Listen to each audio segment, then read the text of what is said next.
అమ్మా ఇదిగో మీరు కట్టండి అమ్మా.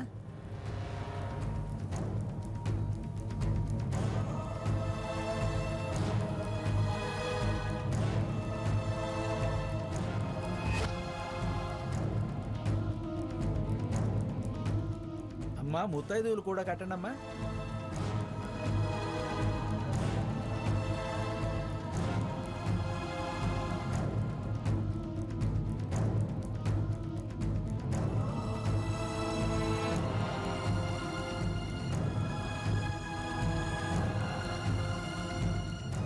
మీరు కూర్చోండి అమ్మా.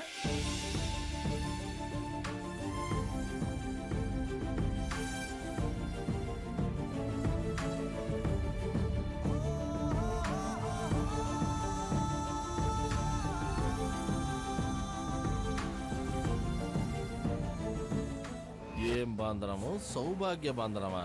సంసారమే సట్టుబండలైతే వీళ్ళ అత్యాస కాకపోతే ఈ పూజలు గీజలు ఎందుకో. అసలైనోడు మూర్ఖుడు. ఆ సాకేతు మారాలి గాని ఈ పూజలన్నీ చేసి మాత్రం ఏం ఉపయోగం? పంతులు గారు ఇంకొక దారం ఉందండి. చివరగా వాళ్ళ అత్తింటి వాళ్ళు కట్టాలి.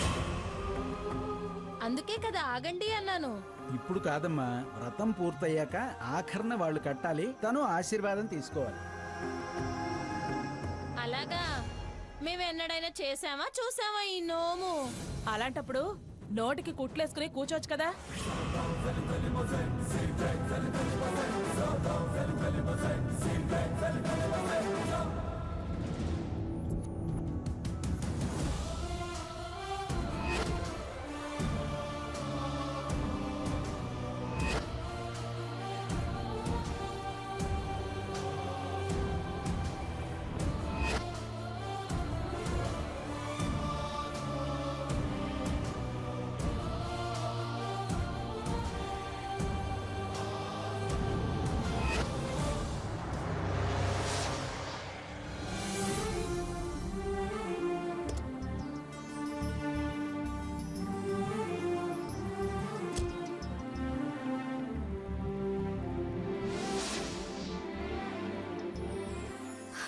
అదిగో అత్తయ్య గారు వచ్చారు.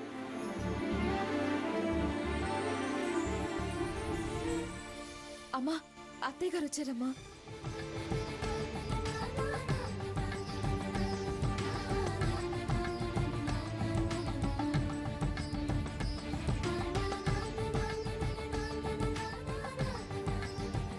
రెండోదిని గారు, మీకోసమే ఎదురు చూస్తున్నాను.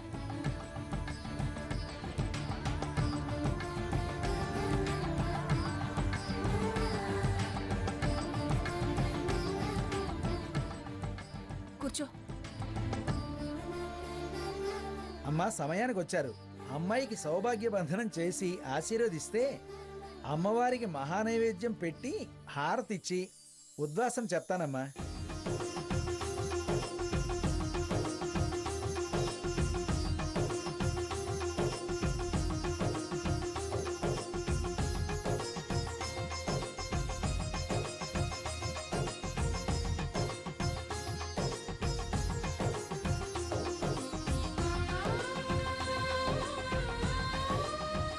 మీరు కూర్చోండి అమ్మా.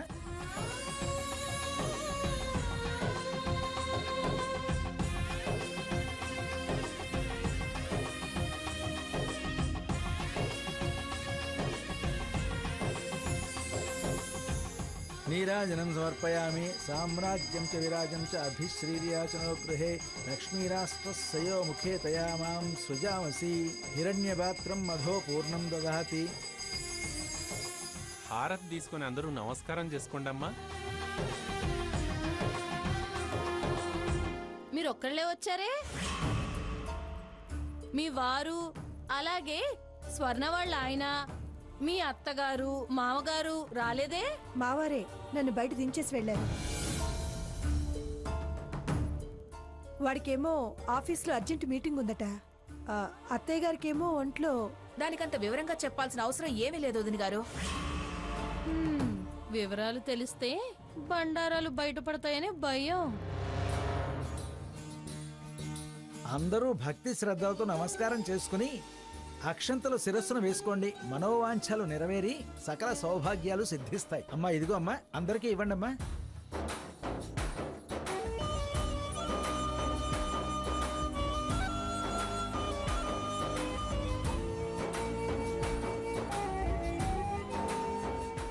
అమ్మా, ఆ బంధనాలతో ఈ రోజు ఇలానే ఉండి ఒంటిపూట భోజనం చేసి రాత్రికి నేల మీద నిద్రించండి. అమ్మా, ఇక మీరు లేచి ముత్తైదువులందరికీ తాంబూలం ఇవ్వండి.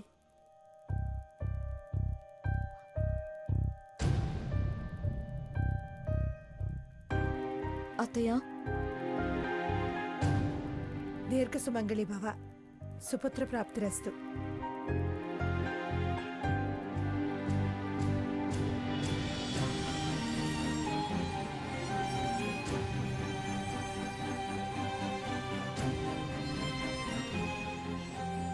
పిల్లా పాపలతో చల్లగా ఉండమ్మా. అక్క,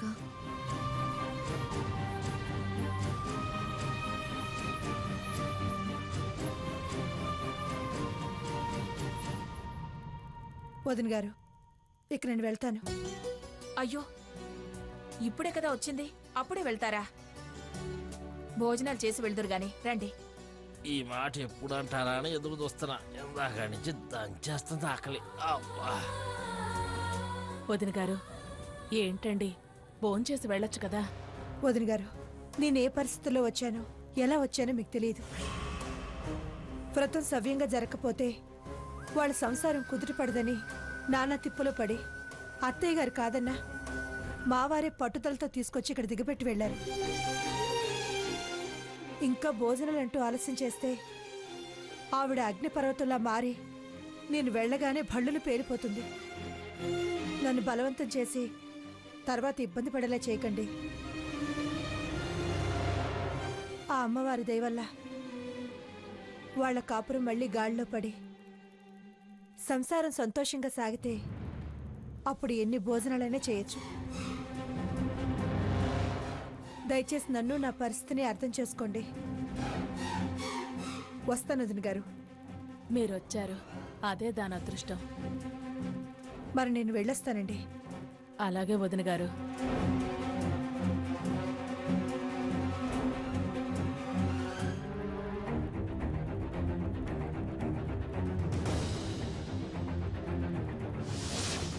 వ్రతానికొచ్చి అత్తగారయ్యుండి ఆ లక్ష్మి ఏంటి భోజనం చేయకుండా వెళ్ళింది?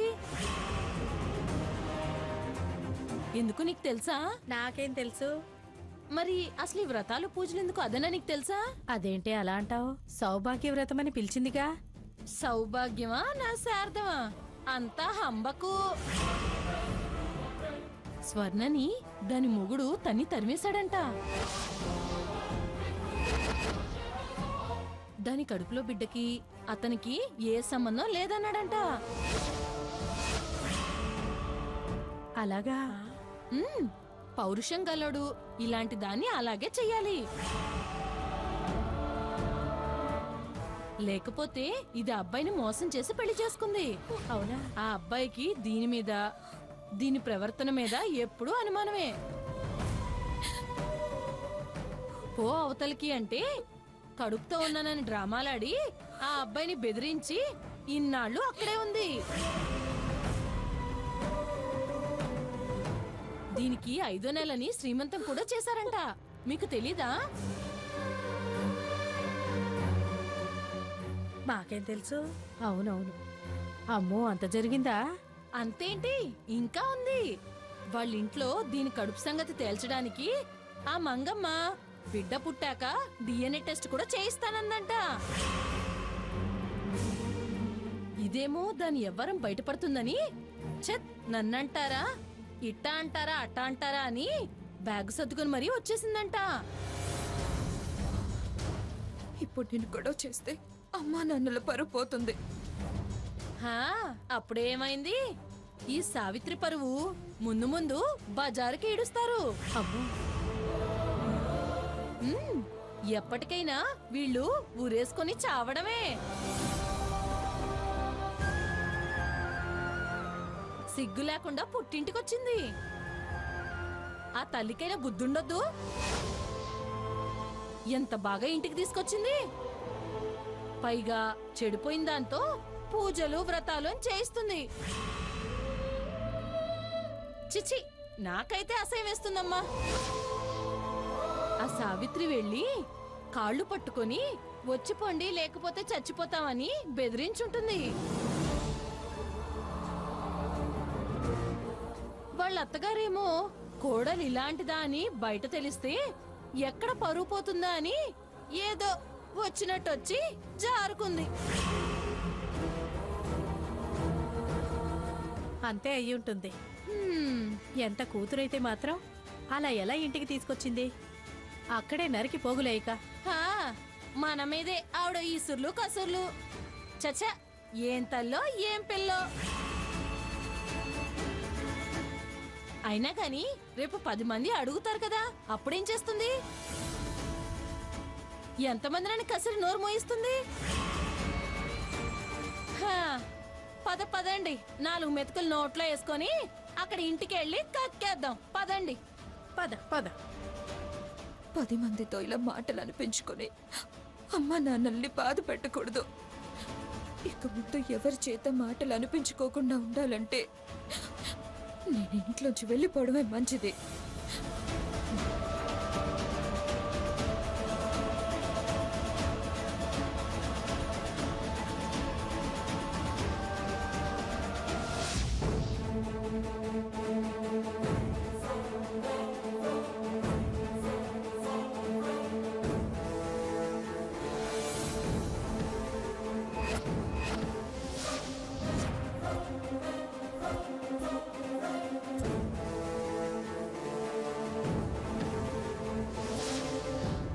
సీత, స్వప్న, ఏమండి? శకుంతల, రండమ్మా, అందరూ రండి. రాధాకృష్ణ, ఏమైంది వదినా? ఏంటి? సీత, ఏమైంది? శకుంతల, స్వర్ణ కనిపించట్లేదు.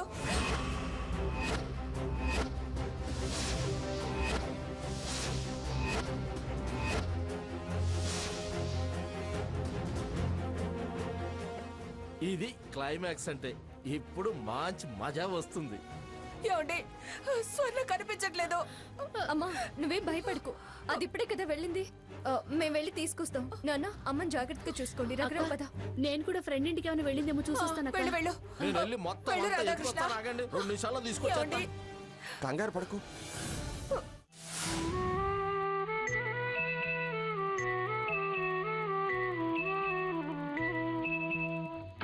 నీ గూడు చెదిరింది, నీ గుండె పగిలింది.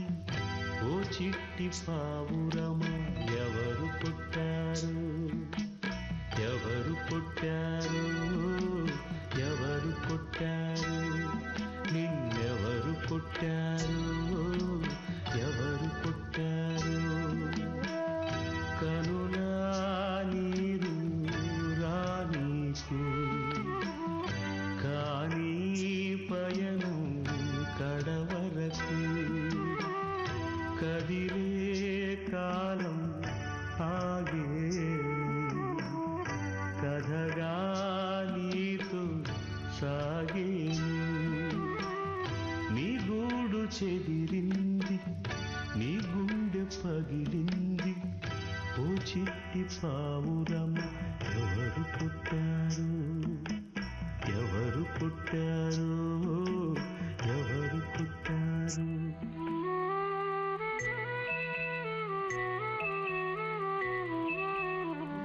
పగిలింది, ఓ చిట్టి పావురమ్మ, ఎవరు పుట్టారు? ఎవరు పుట్టారు?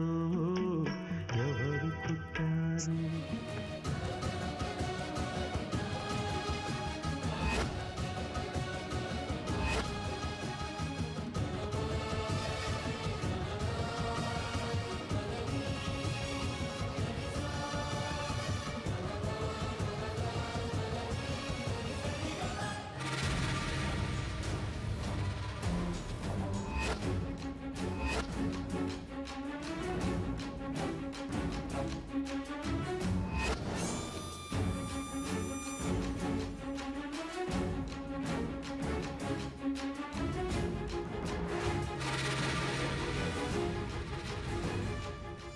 ఏమిటే రా రా అని తీసుకెళ్ళిన వాడేడి? ఒంటరిగా ఒక్కదానివే ఊగులాడుతూ వచ్చావేమిటి? వాడింకా నచ్చ చెప్పే పనిలో ఉండి కోడలు కాళ్ళు పట్టుకొని అక్కడే ఉన్నాడా? నువ్వు ఆశీర్వచనాలు అందించొచ్చావా, అడ్డమైన మాటలు అనిపించుకొని వచ్చావా? ముఖాన బొట్టైనా పెట్టారా, ముఖం వచ్చేలా చివాట్లు పెట్టి పంపించారా? వాయినాలు, కట్నాలు, పెట్టుడు చీరలు ఏవి కనిపించట్లేదు చేతిలో. గడ్డి గాదం పెట్టి పంపడానికి అదేం పశువుల కష్టం కాదు, మనుషులుండే పర్ణశాల. మంచి మనసున్న భాగ్యవంతుల ఇల్లు. మంచిది. మరి మీరు కూడా ఆ పర్ణశాలకు వెళ్లి 4 పొగడ్తలు పొగడి బొట్టు పెట్టించుకొని రాకపోయారా? పేరెంటానికి వెళ్లి ఉత్త చేతులతో వస్తే అడిగా. అంత భాగ్యవంతుల ఇల్లైతే ఏ చీరో సారో పెట్టచ్చు కదా. ఏది? పసుపు కుంకాల కన్నా భాగ్యం ఏముంటుంది అత్తయ్య? అబ్బబ్బబ్బబ్బబ్బబ్బా, బాగా చెప్పావమ్మా. మీరు అవతలకు వెళతారా లేదా? ఏడే వాడేడి? అసలు ఆయన నాతో లోపలికే రాలేదు. పనుందని నన్ను దించేసి వెళ్లారు. నా ముందు డాంబికాలు పలికాడు గాని లోపలికి వెళ్ళడానికి ధైర్యం చాలేదా, లేకపోతే మొహం చెల్లలేదా? ఏదో పనుందని వెళ్లారత్తయ్య. ఏమిటి పనా? వాడికి ఈయనకి పని ఉంటే ఈ లీలా ఉండేది కాదు. ఇది మాత్రం కరెక్టు. మా పెత్తనమే అయితే ప్రశాంత నిలయంలా ఉండేది. తమరి నిర్వాకమే అశాంత నిలయంలా మార్చింది. మీరు నోరు మూసుకొని లోపలికి వెళతారా లేదా? ఇంతకి స్వర్ణే ఉందే, అదే మాట మీద ఉందా, మనసు ఏమన్నా మార్చుకుందా? తను ఏమైనా తప్పు చేస్తే కదత్తయ్య మనసు మార్చుకోవడానికి. తను తన మాట మీదే ఉంది. ఏం చూసుకునంట అంత పొగరు? నీతి, నిజాయితీ, ఆత్మాభిమానం. సిగ్గు లేకుండా వెళ్ళింది కాక దాన్ని పొగుడుతున్నావా? కొడుకు కోసమే కోడల్ని కోరుకుంటున్నాను. మీరు మనవడి కోసం మనుషులందరినీ కాదనుకుంటున్నారు. నేను మన అనే మనుషులందరూ కావాలనుకుంటున్నాను. అది మన మంచి కోసం. ఏమిటే నన్ను తప్పు పడుతున్నావా? తప్పు పట్టడం లేదు అత్తయ్య గారు. తప్పు చేస్తున్న వాళ్ళని సమర్థించొద్దు, సరిదిద్దమని వేడుకుంటున్నాను. అది నేను చెప్పినట్టు విని 6 నెలలు ఓపిక పట్టుంటే అంతా సర్దుకుపోయి ఉండేది. తలెగరేసి తల బిరుసుతో వెళ్ళింది. నేను నమ్మనని తెలిసి కూడా నా మీద విశ్వాసం ఉంచక అది వెళ్ళిపోతే ఎలా సరిదిద్దుతానే? వాలును బట్టి నీళ్ళలా, వీలును బట్టి మాటలు మాట్లాడకమంగా. అది నేను చెప్పినట్టు విని 6 నెలలు ఓపిక పట్టుంటే అంతా సర్దుకుపోయి ఉండేది. తలెగరేసి తల బిరుసుతో వెళ్ళింది. నేను నమ్మనని తెలిసి కూడా నా మీద విశ్వాసం ఉంచక అది వెళ్ళిపోతే ఎలా సరిదిద్దుతానే? వాలును బట్టి నీళ్ళలా, వీలును బట్టి మాటలు మాట్లాడకమంగా. అసలు నువ్వు పెట్టిన కండిషన్స్ కి రోషం ఉన్న ఏ ఆడపిల్ల కూడా ఒప్పుకోదు. ఆ విషయం ఆడదానిగా నీకు తెలుసు.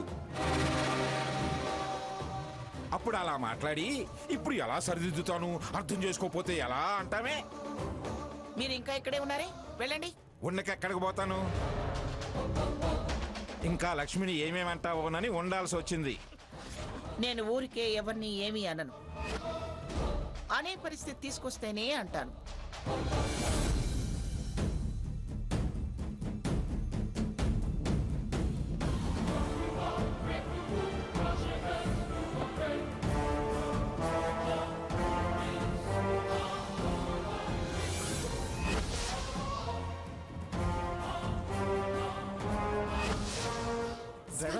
కారాపు.